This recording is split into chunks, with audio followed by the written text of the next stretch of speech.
Welcome, everyone, to the PFF Fantasy Podcast. I'm your host, Jon Macri, fantasy analyst here at PFF, and it is another Waiver Wire Tuesday, but the fantasy football playoff edition. So, as usual, there is no one better to help break it all down than PFF's lead fantasy analyst, the great Nathan Jahnke. Nate, you ready for the fantasy playoffs? Yeah, ready in most leagues. Luckily, advanced in the Scott Fish Bowl, so was happy to see that. But the one league that I cared about last night, where I had the Packers defense and they had the Titans defense of all defenses, I ended up losing on the very last offensive play by Miami when Tennessee got a Oh, sack.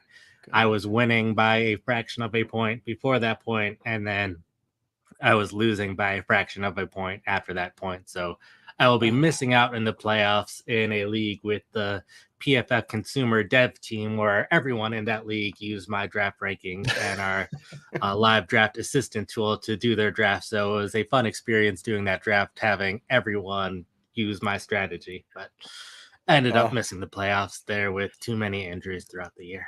That is heartbreaking for sure. Yeah, that sack at the end that wasn't good for anybody. But yeah, I luckily didn't have the heartbreak that I expected on Monday night. I was able to get in the playoffs for any league that I needed to with the games last night, and even advanced in the playoff spot in one of the deeper leagues that the playoffs have already started. So that was at least nice.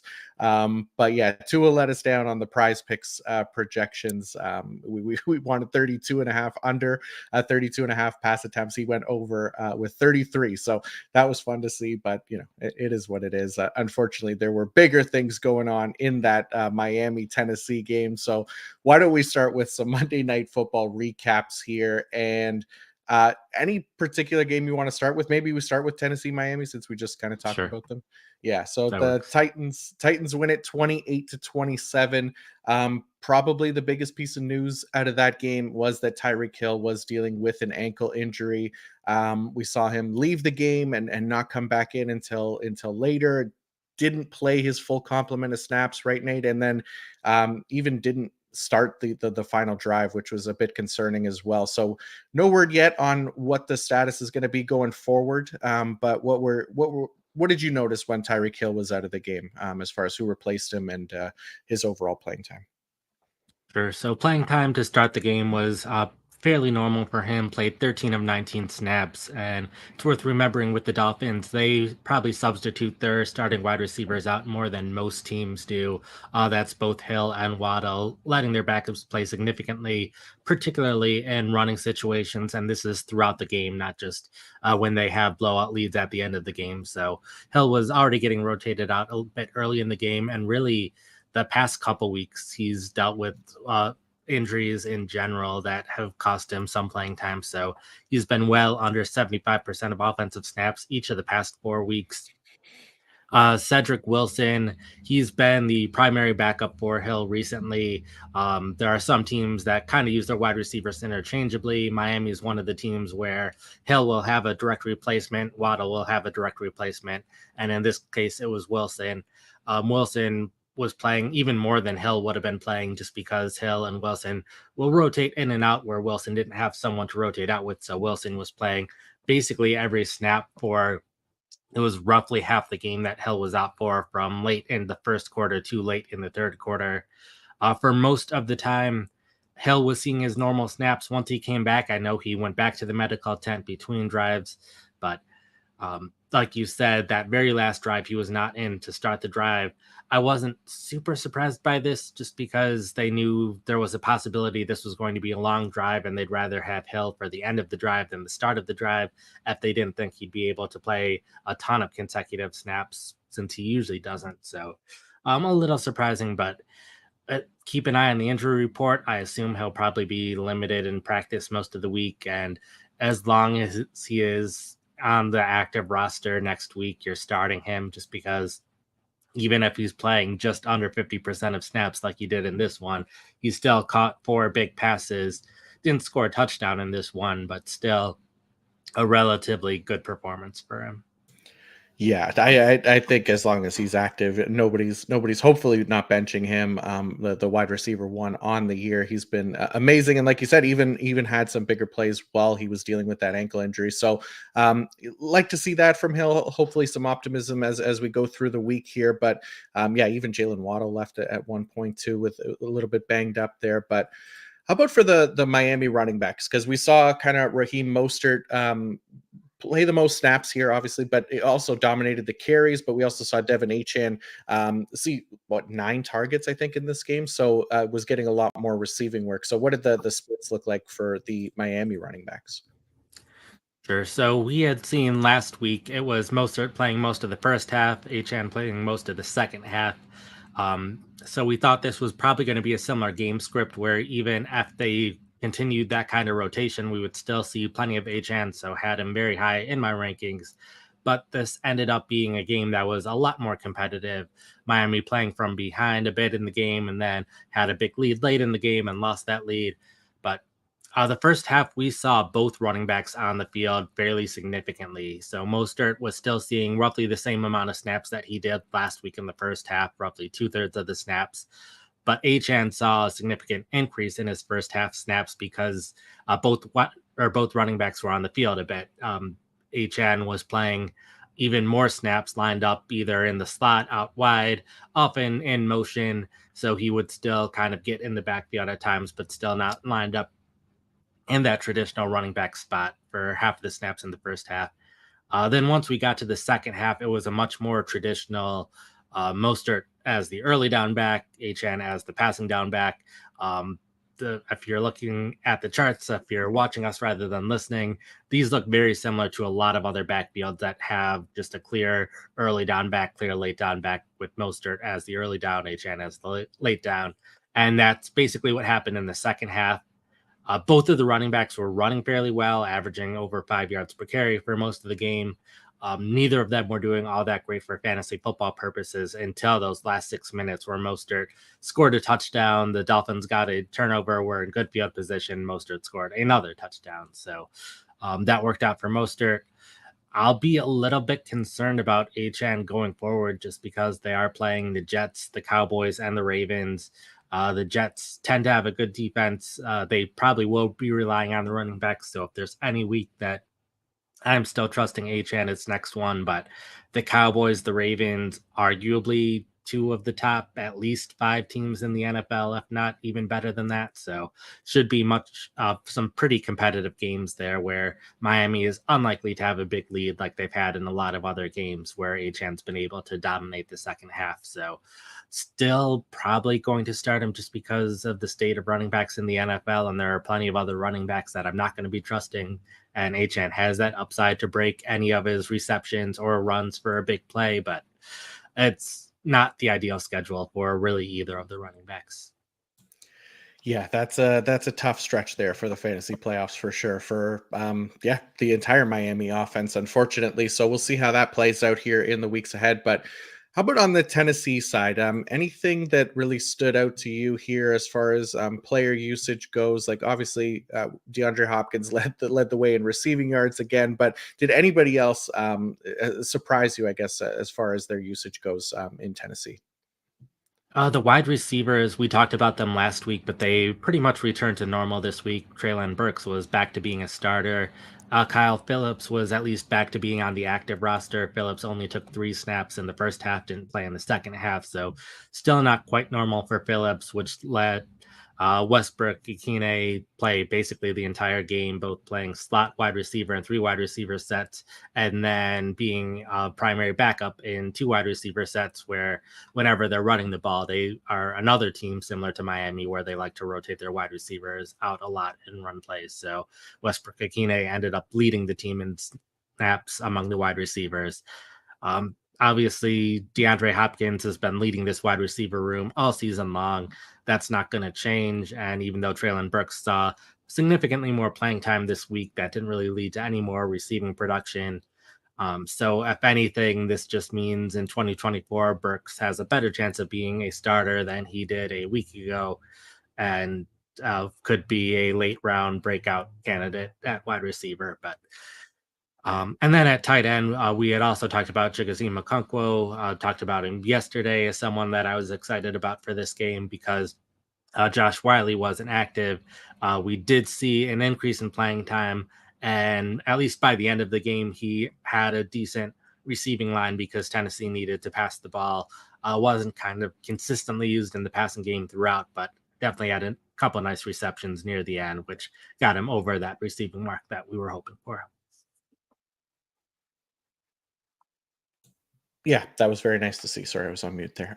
But yeah, good stuff there, Nate. And then the other Monday Night Football game, the New York Giants take it 24-22.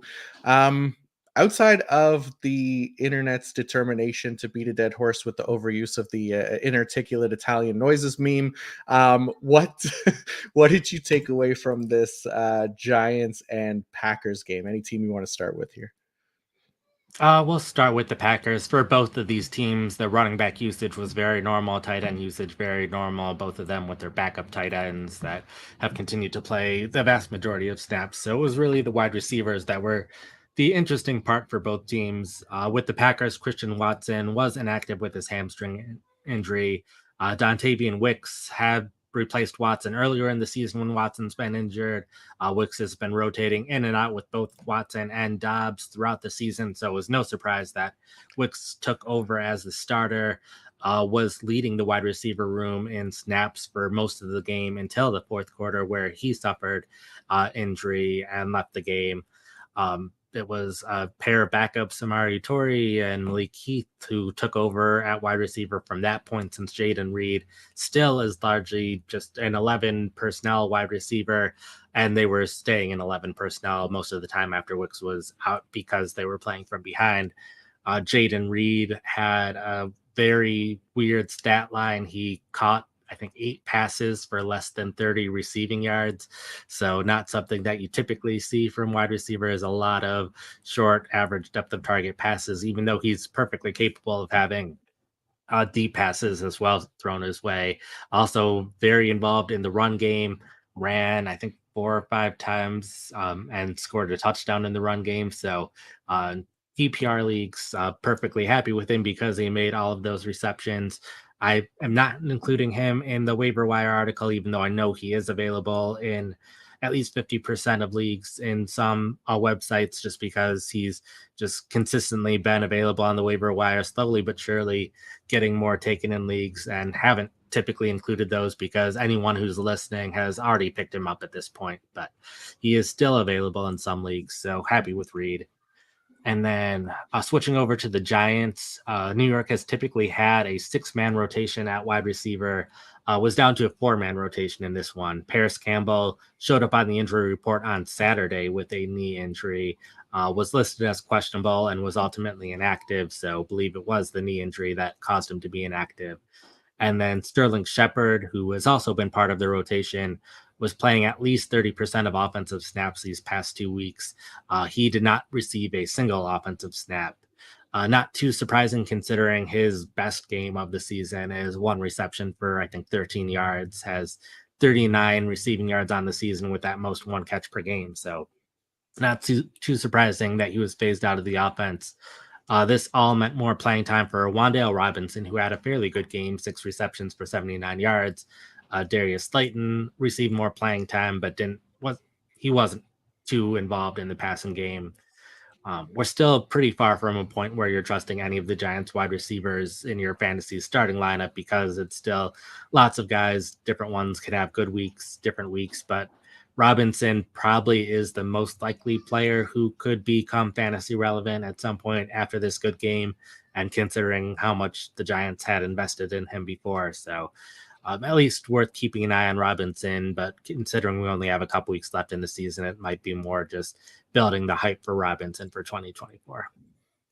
Yeah, I think that sounds about right. I mean, I like Robinson as a player, but yeah, for fantasy lineups, going to be hard to trust him. Probably more of a desperation play at this point, right? And he got 2 carries in there as well that he took for 36 yards. So that was nice to see that kind of utilization for Robinson, along with the 6 catches for 79 yards. So Anything else from these two Monday night football games that you wanted to talk about before we move on to our waiver wire targets for the week, Nate?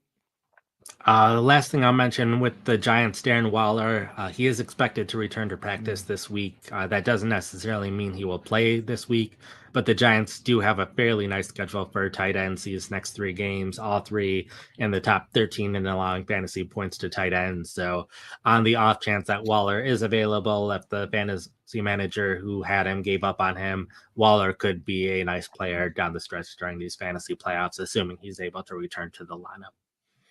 Nice. There we go. All right. As a parent, you've had to learn so many new skills to provide for your family, how to do copious amounts of laundry, meal plan for even the pickiest eater, and now how to protect your family's financial future. Fabric by Gerberlife provides an easy one-stop shop for your family's financial needs, offering high-quality term life insurance policies plus other financial solutions in one easy online hub. Fabric was designed by parents for parents to help you get a high-quality, surprisingly affordable term life insurance policy in less than 10 minutes. Fabric has flexible policies that fit your family and your budget with quality policies like $1 million in coverage for less than $1 a day. Get your personalized quote in just minutes and then apply when it's convenient for you. It's all online and on your schedule. You could go from start to covered in less than 10 minutes with no health exam required. Join the thousands of parents who trust Fabric to protect their family. Apply today in just minutes at meetfabric.com/fantasy. That's meetfabric.com/fantasy, meetfabric.com/fantasy. Policies issued by Western Southern Life Assurance Company, not available in certain states. Prices subject to underwriting and health questions. All right, Nate, let's start things off here. Heading into week 15, it is the fantasy playoffs for most leagues now. So we got some quarterback options to start. The quarterback injuries continue to pile up for us. Just been an unreal year, the amount of injuries at the position. So this could be arguably one of the most important positions to target this week. And let's start with the first name on the list. It is Matthew Stafford of the Los Angeles Rams, coming off another strong fantasy performance against a very good defense in the Baltimore Ravens. So, Nate, what do we like about Matthew Stafford going forward? Yeah, he's basically last 3 weeks has been playing fairly well. 10 touchdowns in that stretch, most for the quarterbacks in that time. Also has plenty of passing yards, 802, which I believe, at least as of before the Monday night games, ranked sixth most among quarterbacks in that time. So Stafford's been putting up a ton of numbers recently, and most importantly, is playing the Washington Commanders this week, a defense that has allowed plenty of fantasy production to quarterbacks, second most fantasy points to quarterbacks this season. So in general, when we're looking at quarterbacks and some of these other positions as well, very much looking at who the matchups are over these next 3 weeks. And Stafford is the clear guy that if you need a quarterback this week, he is the one that I would target. I know there are players like Joe Flacco, Zach Wilson, Jack Browning, all have played fairly well recently, but not as in love with their schedules over these next 3 weeks.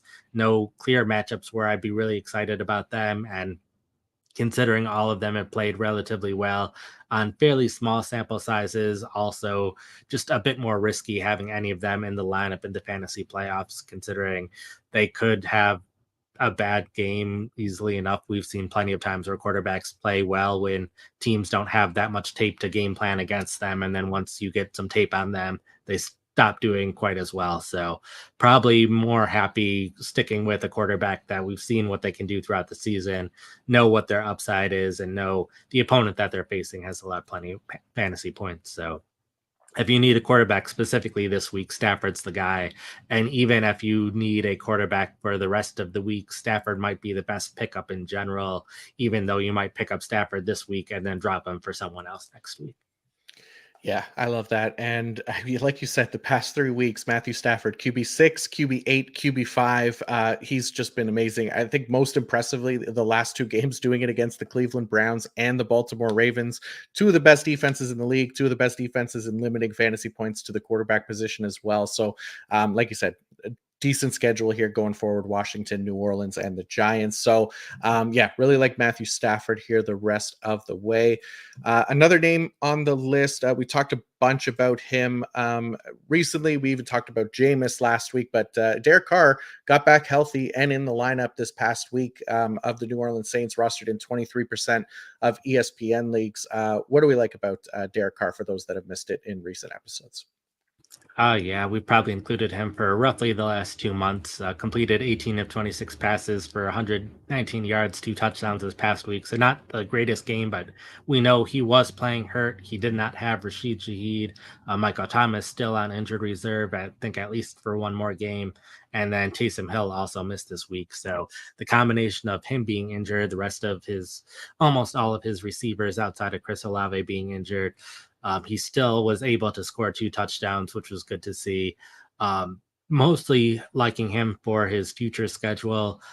He plays the Giants this upcoming week, which isn't the greatest game, but after that plays the Los Angeles Rams in week 16, and the Rams have allowed the 10th most fantasy points to quarterbacks. After that plays the Buccaneers, who have allowed the 6th most fantasy points to quarterbacks. So if you're looking ahead and know you need a quarterback potentially in the semifinal or final round, that'll hopefully be enough time for Carr to get a little bit healthier, for his receivers to all get a little bit healthier, a chance that everyone could be back at full strength in 2 weeks from now. So it'll be good to see Carr hopefully play a bit better then. But Carr, the Saints were still winning, and like most of these teams in the NFC, still fighting in the playoff hunt. A ton of teams tie for that last wild card spot at the moment. So I think we'll see some teams, especially at the bottom of the league, maybe rest some of their players or go with some younger players. But teams like the Saints and the Rams are still going to be fighting these next couple weeks. Yeah, and yeah, I like that. And like we said, I mean, the injuries at the quarterback position too. If you just want somebody consistent and with a decent floor, like he still threw two touchdowns last game, and there's at least some consistency there with Derek Carr, where we may not know what we're getting in somebody like an Easton Stick, for example. So yeah, I'm with you, Derek Carr. The other name on the list here, another quarterback that's been pretty decent lately, even though last week wasn't necessarily his best game, Baker Mayfield of the Tampa Bay Buccaneers, rostered in just under that 50% threshold in ESPN leagues, Nate. He's another guy that just all season he's been pretty inconsistent as a fantasy quarterback. He's had some weeks that have been fairly good, some weeks where you definitely didn't want to start him. Specifically on this list because in week 16 he's playing the Jacksonville Jaguars. They've allowed a ton of fantasy points to quarterbacks this season. So it's just looking at the week by week, week 16, he has the best matchup for quarterbacks who are potentially available on the waiver wire. Only available in just over 50% of ESPN leagues. So a lot of leagues where he's not available, which is why I included Derek Carr as someone to consider in week 16, specifically if Mayfield is not available for you in week 16. So just specifically a matchup based one where the Buccaneers have been fairly consistent, at least who's on the field on offense, have a clear top three wide receivers, top tight end, top running back. So they've been at least consistent in who's on the field. So that should also help them. And another team that is definitely in the playoff hunt, fighting for their playoff lives. Yeah, for sure. And the last quarterback name on the list here, one we saw last night, it is Will Levis of the Tennessee Titans here. The rookie had 327 passing yards, also got a touchdown last night, also threw an interception, but got the win ultimately. So what do we like about Will Levis here for the rest of the season? Yeah, it was definitely good to see how well he played last night, getting the comeback victory. With him, I didn't even think that he would have this huge game coming into this, so that was good to see. And he had been playing better in recent weeks as well. Obviously, had that really good first game in the league, but after that point was pretty consistently grading under 60 in terms of PFF offensive grade. And then in weeks 12 and 13, graded above 60. I don't think grades have been unlocked for this game, but assume he had a decent game this past week as well. And he plays the Houston Texans both next week as well as week 17. Texans have allowed the ninth most fantasy points to quarterbacks all year, so not the greatest amount, but still a pretty decent matchup for him.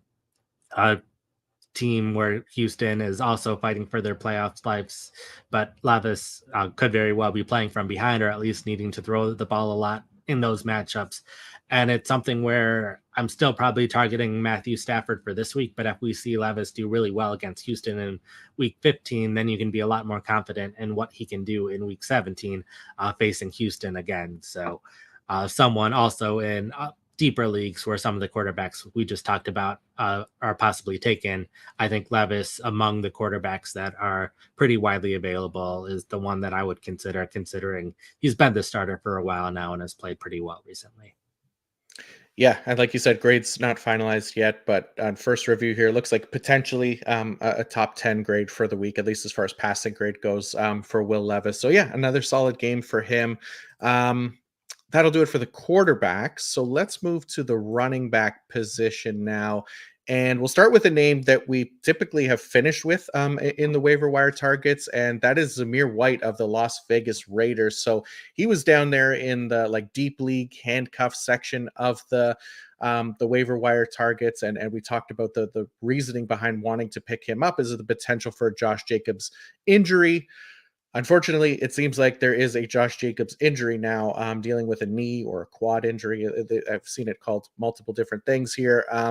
And the Raiders are playing on a short week, so it doesn't seem like Josh Jacobs is going to be available. And Zamir White is available in over 99% of ESPN leagues, Nate.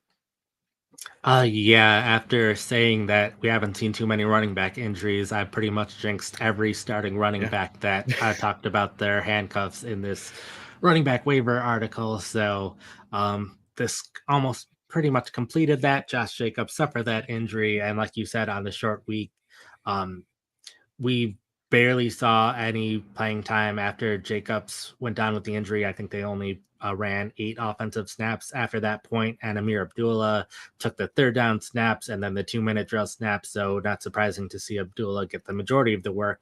But there was one drive that they had a full 3-and-out drive where White took the first down snap and the second down snap. Really like him because he is playing the Los Angeles Chargers, a team that has been pretty down recently, and Justin Herbert looks like he's not likely to play in this game. So I've seen other places have other running backs high on the list, but I am very excited to see what White can do.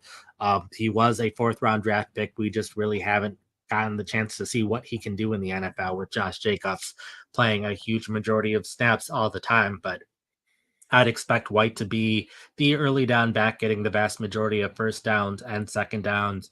And if they are winning in this game, that could mean 15 to 20 carries for White. And he's going to be the freshest running back out there, considering all of these other running backs, even if they're were a backup and now the starter. We're still seeing significant playing time throughout this season. And the Chargers matchup is probably the best one out of all these matchups that we'll be talking about among these running backs for this week. So I think if you specifically need a running back for this week, White is probably the guy with the most upside, even though there is risk considering he is barely played and we don't know exactly how the rotation will end up. We could see Amir Abdullah taking some drives here and there, but it'll be risky. But I think he has the highest reward out of all the running backs that we'll talk about.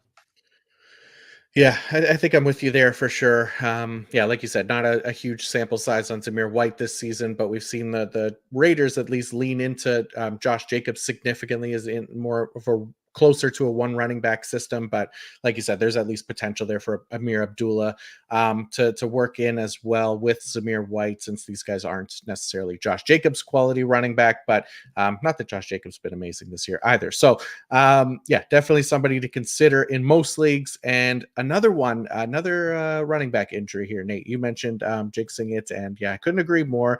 Alexander Madison also dealing with an ankle injury, left in the third quarter of the Vikings Raiders game, same game here, did not return. So Ty Chandler, who has been on this list a few times, is potentially going to step up into a larger role if Madison misses time.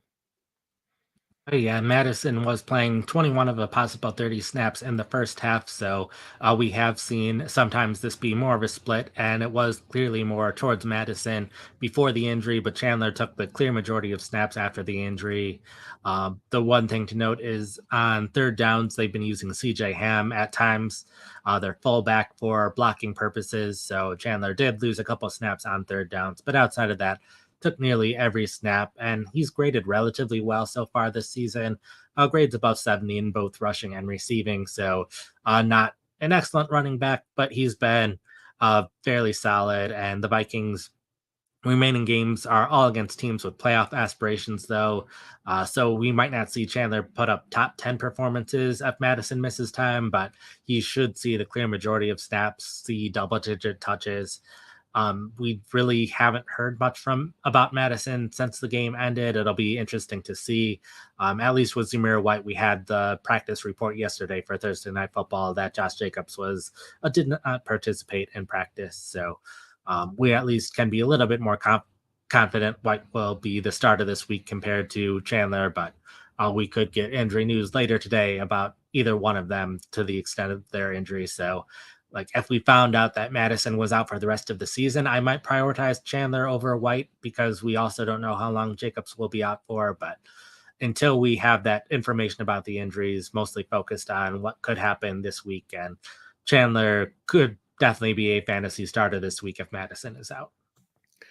Yes, sir. That's a good one. And another one here that also has to do with the running back injury. Isaiah Pacheco, the shoulder injury, it kept him out of practice all week.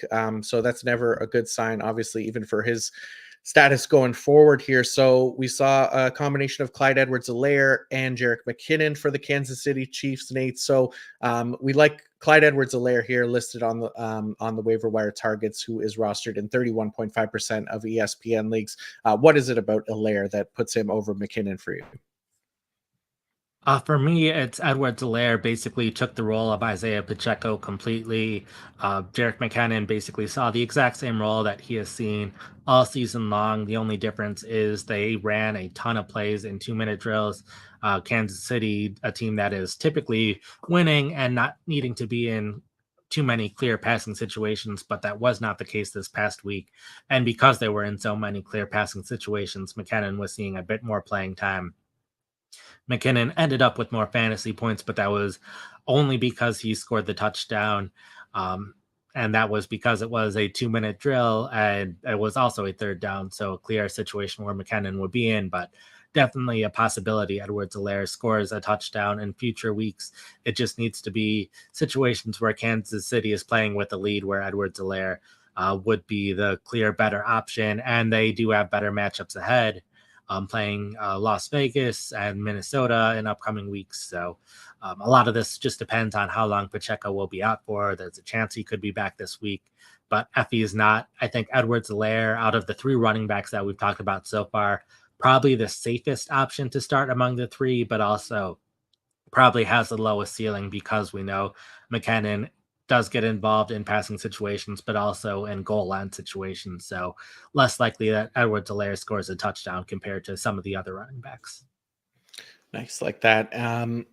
So another one that we talked about yesterday, and it's the Chicago Bears backfield, but Deontay Foreman here makes the list, rostered in just 26% of ESPN leagues. We talked about there was potential for all 3 guys to work in, but it looked like Deontay Foreman kind of took the lead there and is the clear RB1 for the Chicago Bears. So maybe for anybody that missed yesterday, what we could recap Deontay Foreman's usage this past week.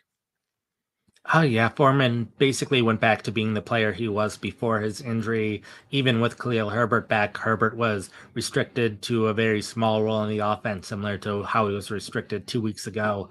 So Foreman, it was just the fact that he was injured for a game and then they had the bye week led to a lot of fantasy managers dropping him. But I think he can pretty safely reach double-digit carries, at least in most games. The only problem is he faces the Cleveland Browns, Arizona Cardinals, Atlanta Falcons. 2 of those 3 have been very good against running backs. So I probably wouldn't want to start Foreman unless it's one of these deeper leagues where 12 teams and 3 running backs are starting. I'd expect Foreman to be a top 30 running back, at least, just maybe not a top 24 in most of these games. But facing Arizona, I think he could have a pretty big game that week. And this is not a situation where there is an injury to a starting running back like the top 3 running backs that we talked about. So there's a chance that Pacheco and Jacobs uh, and Alexander Madison could all be fine. So Foreman could be the top running back available on the waiver wire if these starting running backs are fine, but Foreman probably just doesn't have the same upside. He just could have a pretty good matchup in week 16 and then be a serviceable player if you are in a desperate situation for the other weeks. Nice. All right, another name on the list here. So this one's been here for a while. It's Keaton Mitchell of the Baltimore Ravens, and coming out of the bye week, I mean, at least I was really convinced that we'd see another snap increase here for Keaton Mitchell, who had like steadily increased his playing time each of the prior weeks heading into their bye.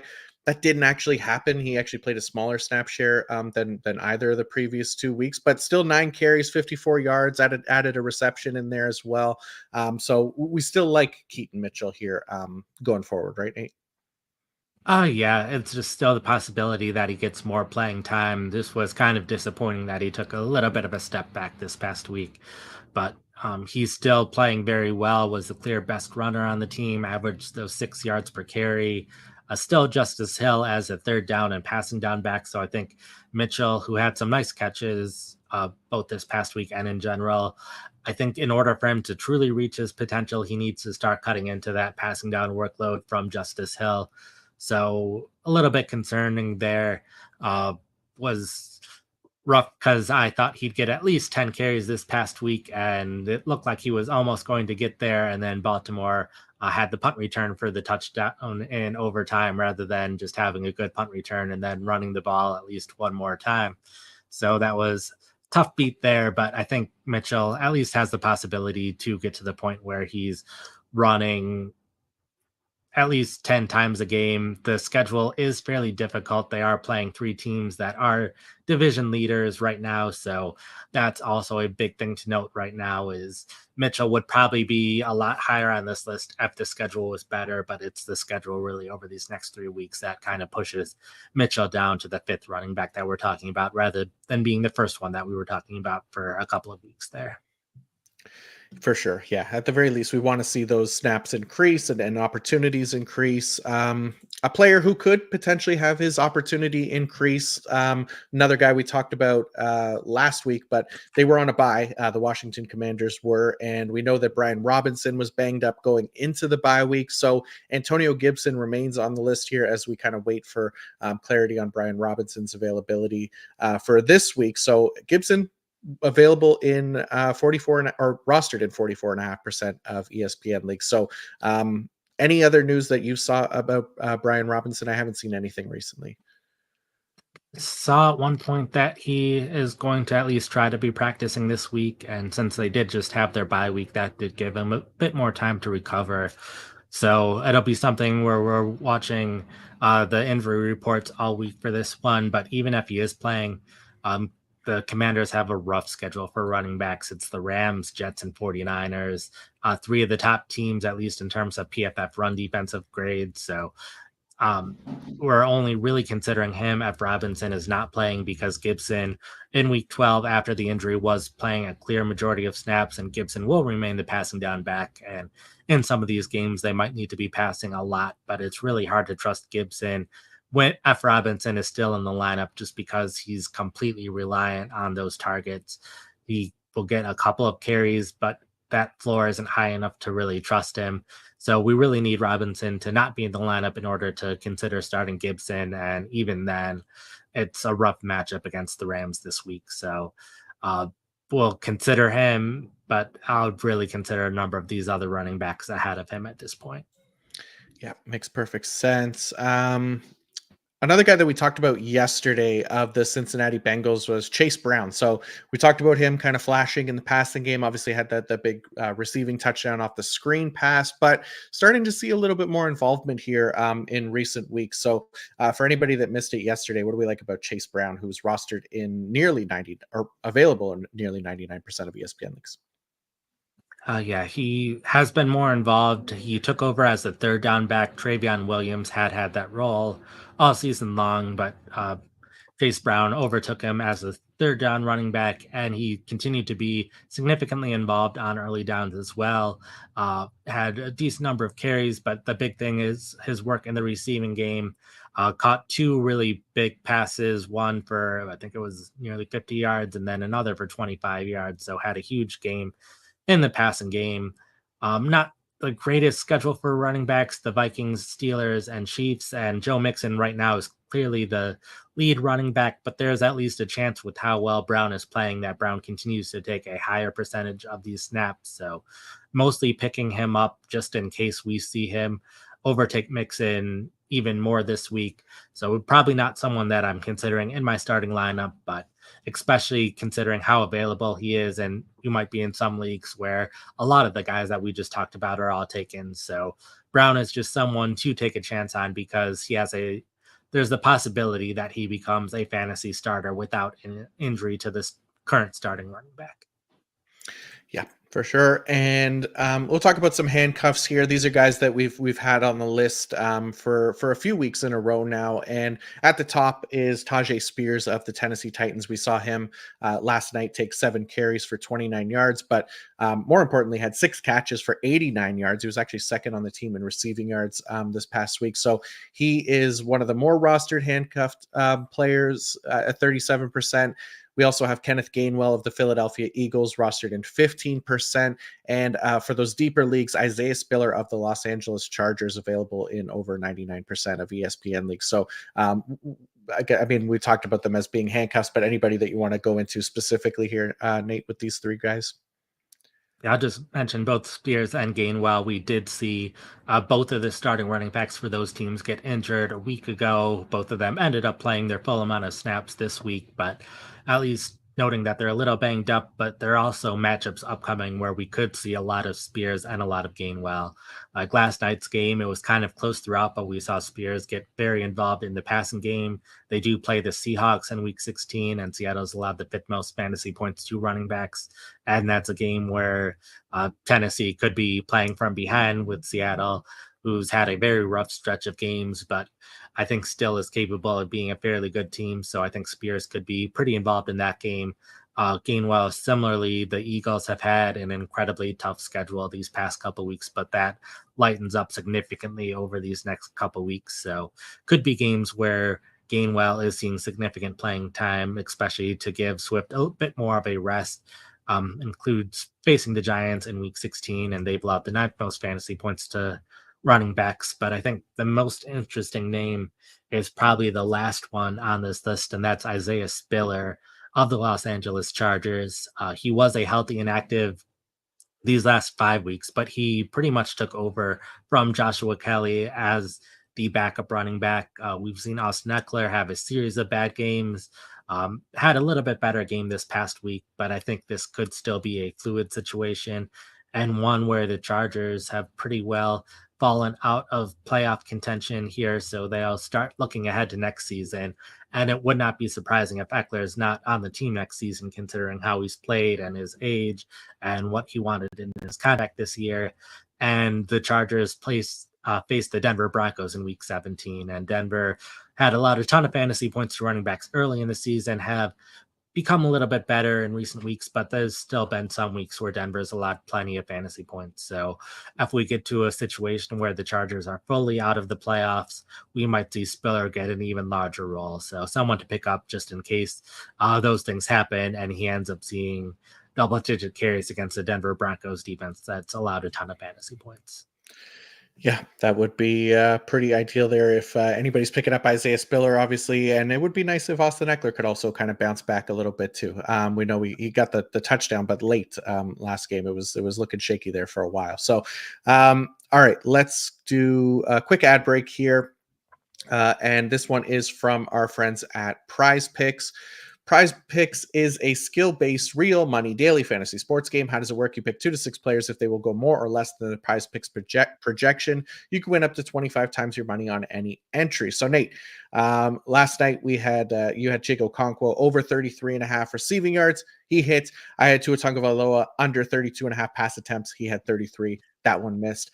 So it frees me of the shackles of going for unders and keeping that streak alive and having to sweat those. But we'll start with you. What was your pick here for week 15? More often than not, I've been going with overs on this, but this week I'll be the one to go with Yeah. under. I will have Travis Etienne less than 55.5 rushing yards facing the Baltimore Ravens on Sunday Night Football this week. Etienne's just been banged up recently, and he's been under that 55 mark in 4 of the last 5 games. The one game that he wasn't, it was 56 rushing yards, facing a very good Baltimore Ravens defense, one where I think the Ravens should be able to win this game. Etienne's been under 55 yards in most of their losses this season, one exception to that. And the Ravens defense in general, when they're facing a running back that gets double digit carries, some of them have had pretty good weeks, but other running backs have not. So I think with the injuries to Etienne and the expected game script where I'd expect the Ravens to be winning this one, I wouldn't be surprised if ETN is held under the 55.5 yards. Nice, like that. And yeah, the other one that I went with was David Montgomery, basically an anytime touchdown here. It could be rushing, receiving, it could be even a passing touchdown, but it's most likely going to be rushing that we're looking for here. Going against the Denver Broncos, we just talked about their rush defense. They faced the fifth most goal to go plays in the league with 38. They've allowed 13 rushing touchdowns, the most rushing yards against. David Montgomery has 10 rushing touchdowns on the year, so we're going to hope that he gets into the end zone this week. And at Prize Picks, you aren't competing against other people. It's just you versus the projections. Go to prizepicks.com/PFF Fantasy. Use code PFF Fantasy for a first deposit match up to $100. Again, that's prizepicks.com/PFF Fantasy. And use code PFF Fantasy for a first deposit match up to $100. All right, let's go to the wide receivers here. And we'll start with a guy who's probably frustrated fantasy managers the last 2 weeks that he's played them. 0 catches, but he's seen 7 targets over those past 2 games. It's Noah Brown of the Houston Texans, rostered in 43% of ESPN leagues. And we know the Texans are dealing with some pretty significant injuries at the wide receiver position. No Tank Dell for the rest of the year. Nico Collins left last game. So Noah Brown definitely becomes an option here, Nate. Yeah, the wide receivers were interesting this week. Generally, my process is before the Sunday games even happen, mark down who I think all the guys that are worth talking about in general, and then adjust that list based on what happens during the week.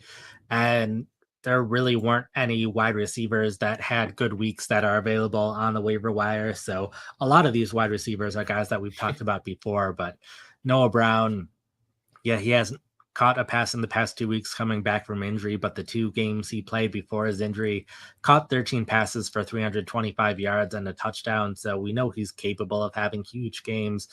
Tank Dell is out for the season. Nico Collins left this last week with the calf injury, so there's a chance Collins could miss time. So Noah Brown very well could be the top wide receiver for Houston and facing the Tennessee Titans both this week and week 17. So we could see Brown have some fairly good games. Tennessee's allowed the sixth most fantasy points to wide receivers this season. So I know we're also concerned about CJ Stroud. So maybe not starting Brown this week, considering the quarterback situation and the fact that Brown hasn't caught a pass these past 2 weeks. But I think if Brown's able to turn things around this week, he could be a huge player down the stretch for fantasy purposes, since ideally Stroud, even if he doesn't play this upcoming week, hopefully will be back by fantasy championship games. So Brown, even if Nico Collins is also back, Brown is seeing plenty of playing time, and we've seen games where either of Houston's top wide receivers has really good games. So I think Brown is someone who could be good regardless of what happens with the injuries to the other players in Houston. Yeah, makes sense to me. How about Rashid Shaheed of the New Orleans Saints, rostered in 21% of ESPN leagues? We haven't seen him play in a couple weeks here, but optimistic about his potential to come back hopefully soon, Nate.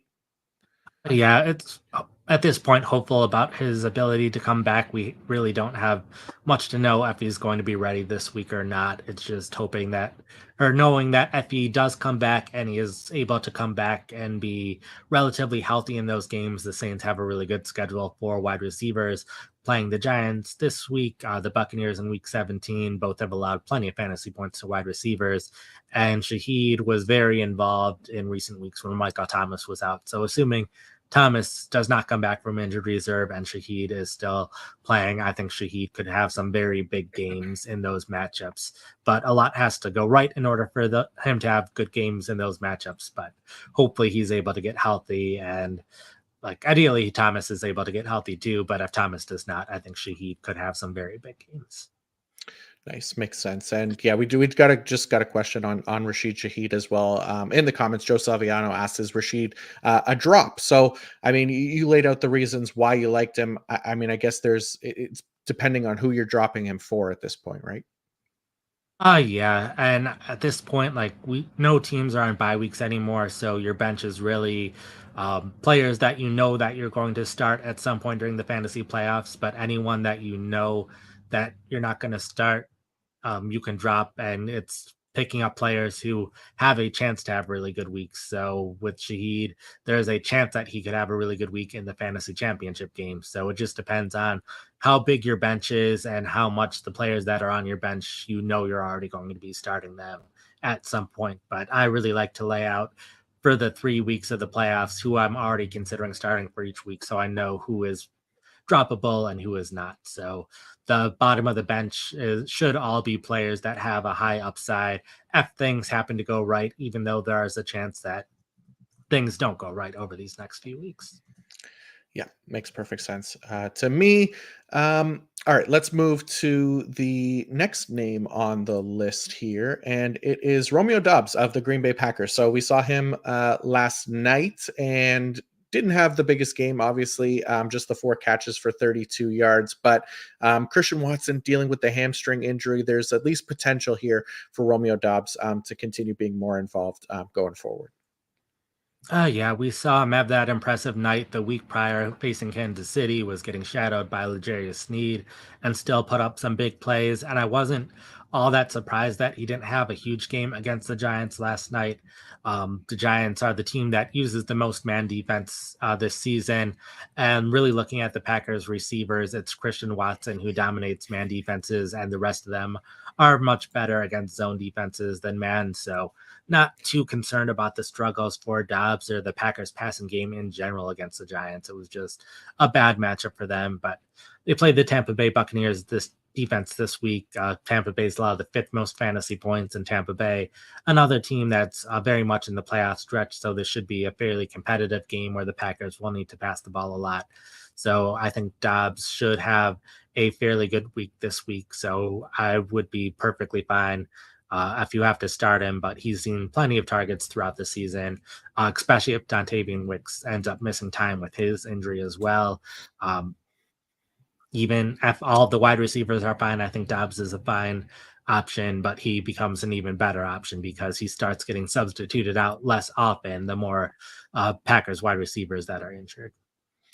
Yeah, I'm with you 100%. And like you said, he is much better against zone coverage than he is man. And we saw that last night, obviously. But going forward, too, doesn't really face any man heavy defenses the rest of the way. Tampa Bay, Carolina, Minnesota. Tampa Bay is about league average, but Carolina and Minnesota, two of the more zone heavy defenses in the league as well. So definitely nice schedule for Romeo Dobbs going out, especially if Christian Watson isn't able to get back in there. So next name on the list is Zay Jones of the Jacksonville Jaguars. Had 14 targets here in week 14, just the 5 catches for 29 yards, but available in a decent amount of leagues here, rostered in just 26.6% of ESPN leagues. Oh yeah, the big thing here is Christian Kirk landed on injured reserve, so he will be out these next few weeks or he's out for the season at this point. But Jones, therefore, has been playing the majority of the time when they've been in 12 personnel. Even then, haven't been in 12 personnel quite as much in recent weeks with Brendan Strange dealing with an injury. But Jones is a player that in week 16 facing the Tampa Bay Buccaneers, so hoping for fantasy purposes with these waiver wires that the Buccaneers defense is allowing plenty of fantasy points like they've done all season long. So I think Jones, with how many targets he was seeing, I think he can be heavily involved in the offense going forward, and would be specifically picking him up if you think you might need a wide receiver for week 16 in particular. Nice. And then one for the deeper leagues here. A player we've talked about a few times, hasn't played since week 10. It's Michael Wilson of the Arizona Cardinals, rostered in just 4.3% of ESPN leagues. What do we like about Michael Wilson here the rest of the way, Nate? Oh yeah, it's the same that we've talked about him for a while. I haven't really had to change too much about this section because he just increases the number of weeks that he's been out with injury. But over the first 10 weeks of the season, he was top 40 in terms of receiving yards. And that was before Kyler Murray was part of the lineup. Wilson was a deep threat for Arizona, and Kyler Murray, known for being a quarterback who's capable of throwing the ball deep. So we just saw basically part of one game where the two of them were together. Ideally, Wilson comes back from injury, gets a little bit of time to develop with Kyler Murray. Really looking at him for week 17 when the Cardinals play the Philadelphia Eagles, who have allowed a ton of fantasy points to wide receivers all season long. Would expect that game to be a bit of a blowout where the Eagles are winning by a lot, so Arizona would need to pass the ball basically all game long, which is part of why the Eagles defense has allowed so much to fantasy points to wide receivers. It's both because the defense hasn't always been playing the greatest, but also because teams are typically playing from behind and needing to pass the ball a lot. So I think Wilson is capable of having a big game in week 17 if he's able to get healthy. But the big question is if he is able to get healthy, and we don't know when he'll be able to play again. Yeah, hopefully back soon here, but we'll see how it goes the rest of this week as far as practice reports go. But let's move to the tight ends now, and we'll start with Isaiah Likely of the Baltimore Ravens. Obviously, we know Mark Andrews is done for the year here, so Likely still available in about 60% of ESPN leagues. Had a really nice game this past week: 7 targets, 5 catches, 83 yards, and a touchdown. So Isaiah Likely, the top tight end target here, Nate. Oh yeah, a pretty clear top target. We've been talking about him for a couple weeks now, basically since Mark Andrews left with his injury. Likely basically has filled that role in terms of playing time, consistently playing around 75% of the offensive snaps. It just he wasn't quite putting up the numbers prior to this past week, but 83 yards and a touchdown. Great to see from him there. So I think can pretty safely consider him as a fantasy starter over these next few weeks. um, the Rams matchup for him was fairly good, so that contributed to him having a good game. Plays Jacksonville, San Francisco, and Miami over the next 3 weeks.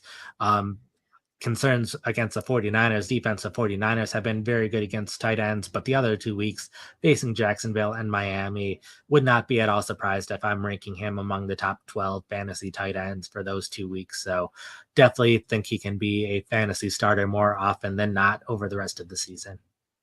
Nice. And another name, one that we like quite a bit here, Chigozie Okonkwo of the Tennessee Titans, rostered in 31% of ESPN leagues. We already talked about him earlier in the Monday Night Football recap: 5 catches for 46 yards.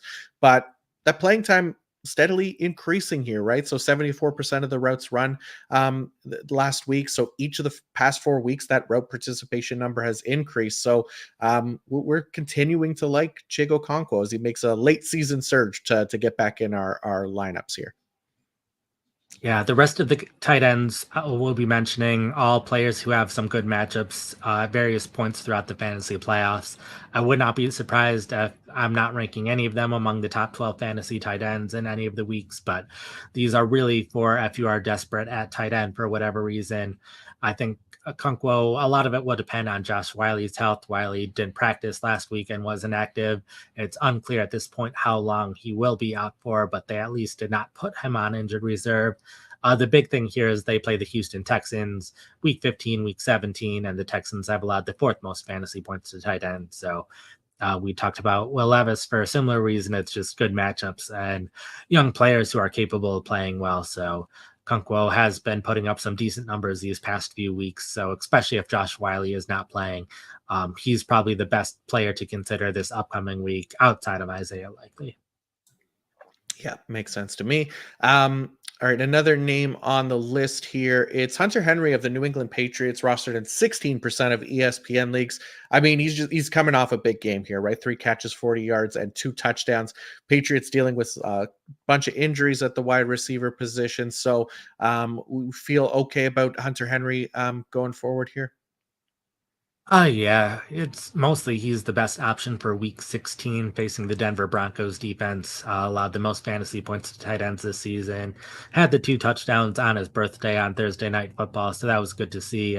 Along with the wide receivers, Ramondre Stevenson's injury also impacts all that. So just slowly but surely losing a lot of their receiving options, making Henry a bit bigger priority in the offense. And we've seen Henry throughout his time in New England be a pretty touchdown heavy player. So really dependent on those touchdowns in order to be worthy of being a fantasy starter. But considering how Denver's performed against tight ends this season, it's specifically if you need a tight end for week 16, and that is the week where Isaiah likely does not have a good matchup. So if you need a tight end for that week, Henry is the player that I'd consider off the waiver wire.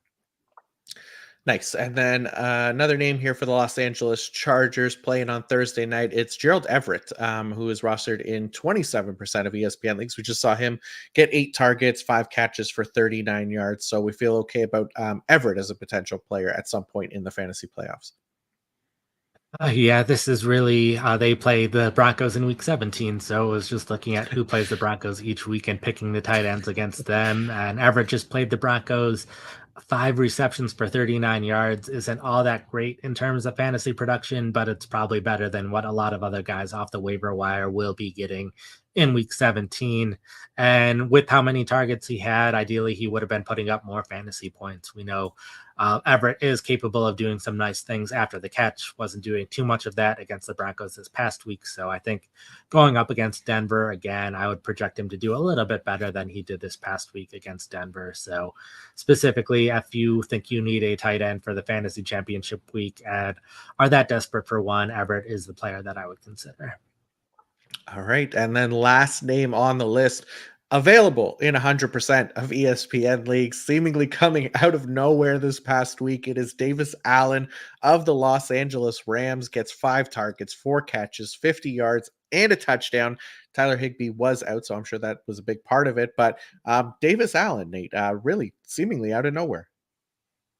Yeah, not just Higby out with his neck injury, but Hunter Long, who had taken over as the backup tight end a couple of weeks ago. He started the game as a starter for this week, suffered a season ending knee injury in this game. So Allen probably at least will be the backup tight end, but he did catch 50 yards for a touchdown. So that's something that Higby really hasn't done this season. So there is at least a chance that we start seeing more of Allen, even if Higby is back from his injury. Considering how well he played, I think it's worth seeing more of Allen. So, obviously, a risk. There's a chance Higby will be back next week, back to playing close to 100% of snaps, and Allen won't do anything. But we the other tight ends we talked about, we know what they're capable of doing. We know plenty of the time they haven't been fantasy starters, where at least Allen is a bit more of an unknown. There's a possibility that he could be a fantasy starter the rest of the way. And Sean McVay's offense, we've seen tight ends put up some pretty big fantasy numbers, even if they haven't even graded that well. So, possibility that he does some good things. They play the Saints in week 16, which could be a good matchup for him. So it's specifically if we see Allen continue to do well this upcoming week, it's potentially worth considering him for week 16. So just a case where he's a complete unknown. There's a chance he could do well, and he did pretty well this past week. So take a chance on a guy on a 1 game sample, but that's still worth considering in some leagues when bye weeks are over and you have available bench spots. Definitely. So there you go, folks. That is going to wrap up our waiver wire targets here for week 15, heading into the fantasy playoffs. Hopefully, you're able to get those lineups set right, get some nice depth on your roster as well. No need to take the foot off the gas just yet, and hopefully win a fantasy championship. So, Nate, thank you for putting that list together for the good people. And yeah, that's going to wrap up the fantasy portion of our podcast. And as usual, it's Tuesday. We do our 5 round draft of random nonsense here.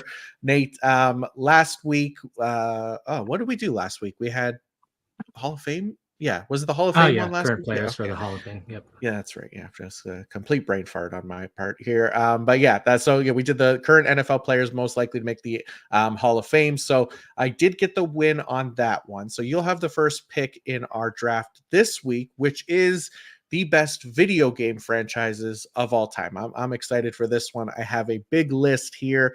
Names are going to get left off. People are going to be upset, but I am hopefully going to be able to create a nice team. I'm sure you will as well. And excited to see where you go with the first overall pick here. Yeah, I'll be a little biased, but we are a football show, and there has been one clear football video game over the past a long time now. They've been up for forever. I'm going to go with Madden. Uh, one anecdote I'll add is there was a while where I was in charge of hiring at PFF, and so hiring the part timers for data collection. And there was a very high percentage of those part time data collectors who mentioned that they would love playing Madden, specifically doing the franchise mode, not even necessarily always playing the actual game, but just simulating being the general manager of a football team. And Madden has made it possible for us to do that. And I've done that plenty throughout my life as well, even though I haven't had the time the past couple of years to put a good franchise together. But I will start with Madden because I can't do anything else outside of that when we have a football show. Fair enough.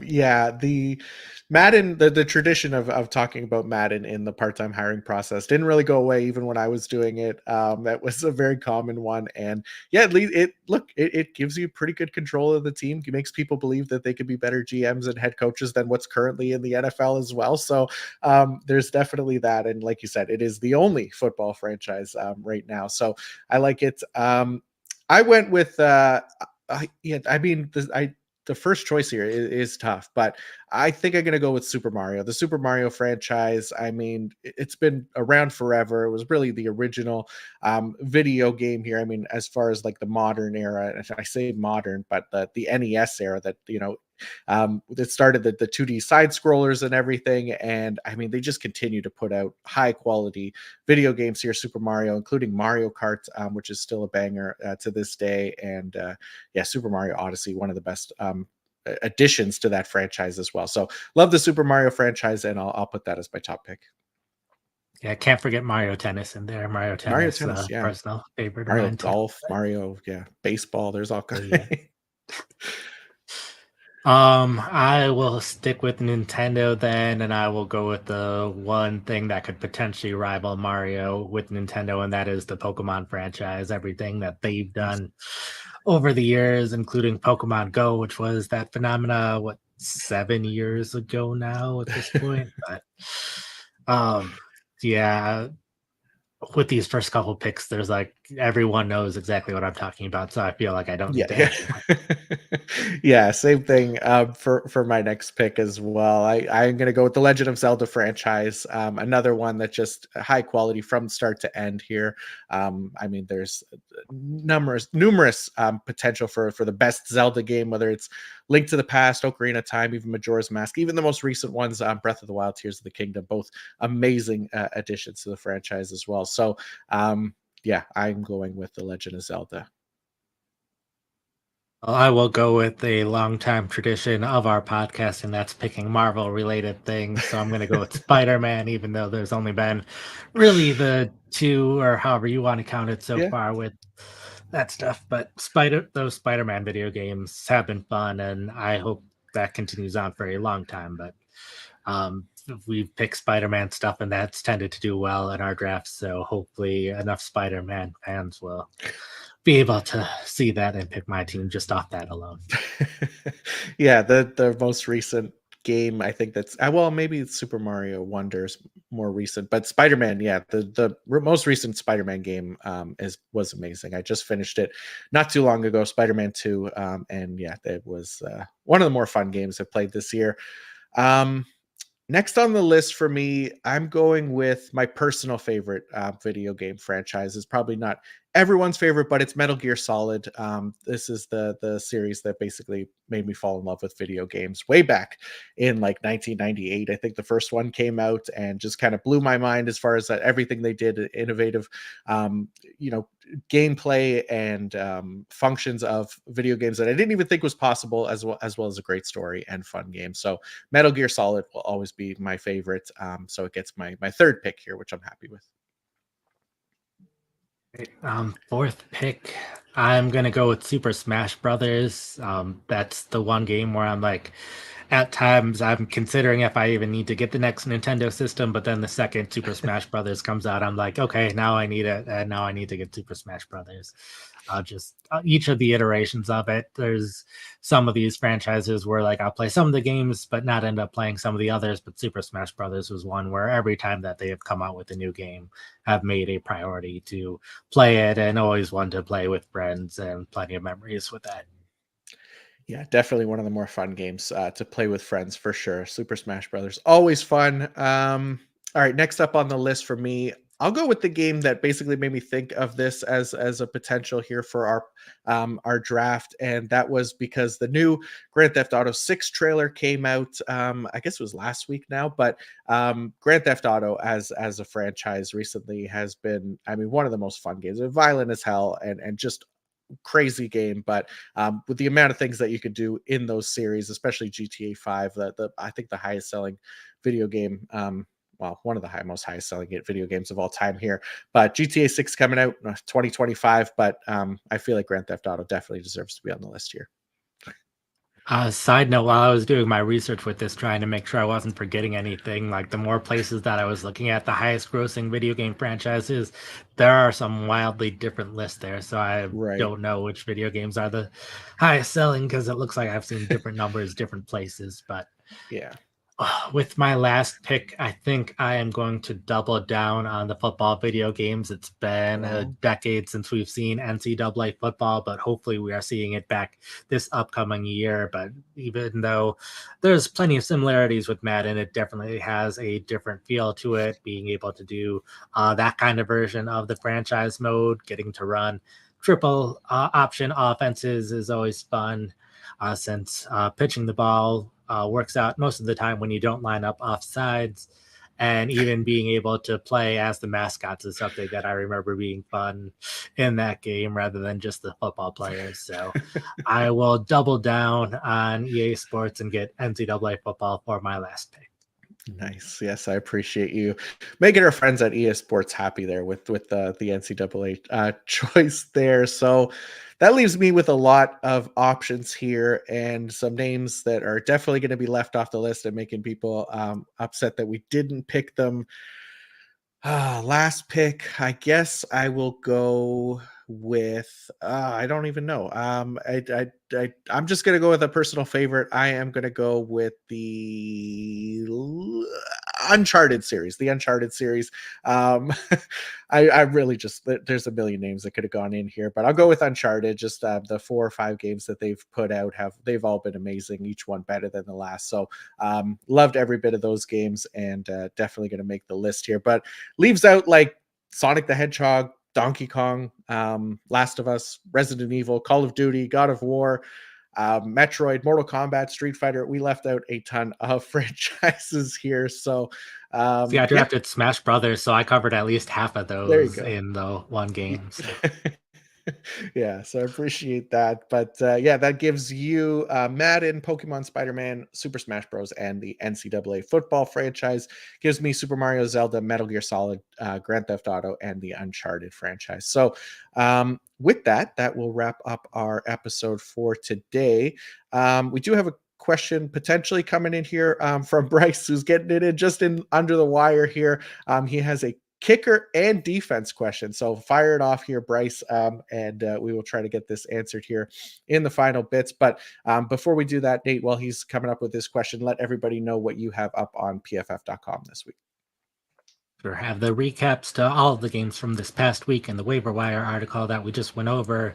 We'll make updates to the article throughout the day if there are more information about some of these running back injuries, especially at the top.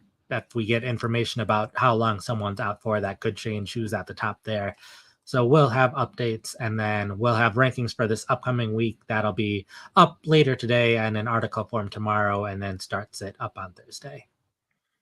Awesome. All right. So Bryce asks, is Cameron Dicker a drop? So that is the Los Angeles Chargers kicker there. He says he also adds that the Chargers offense is brutal.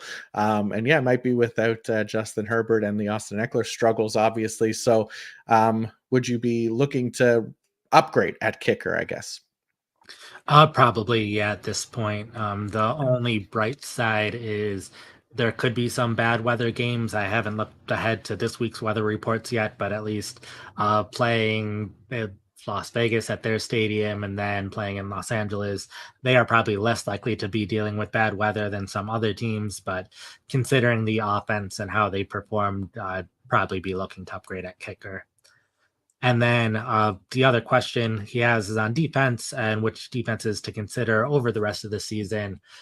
At this point, I really look week to week and which defenses have the best matchup each week rather than looking at it overall. Since in most of my, in every league that I'm in, where I have a team defense outside of dynasty leagues, I'm consistently just dropping defenses and just picking up whichever ones are the best for the upcoming week. So I will have the rankings for this upcoming week up later today with whichever defenses I have the best for this week. Nice. Yeah, makes sense. And then we have the strength of schedule tool on pff.com as well. And I mean, the top defense schedule this week coming up in week 15 is the Atlanta Falcons going against the Carolina Panthers. We've seen the struggles of Bryce Young and the pressure that offensive line allows. I mean, I know Atlanta's defensive line, not amazing by any means, but they've done a decent job there as a defense this season. So that could be an option. Also, the Miami Dolphins are also listed on there going against the New York Jets. So some options, at least for week 15, and we could use that strength of schedule tool to figure out the rest of the weeks as well. So good luck, Bryce. Hopefully it works out for you and you can get that fantasy championship. Thank you very much to everybody for listening. Nate, thank you for putting together that list of waiver wire targets. I'll have the IDP fantasy report out up on the website as well. So that'll have our IDP waiver wire targets. But yeah, other than that, I will be back tomorrow doing the weekly IDP preview, back with Kate on Thursday, previewing week 15 as well. So again, thank you all very much for listening. And until next time, peace out.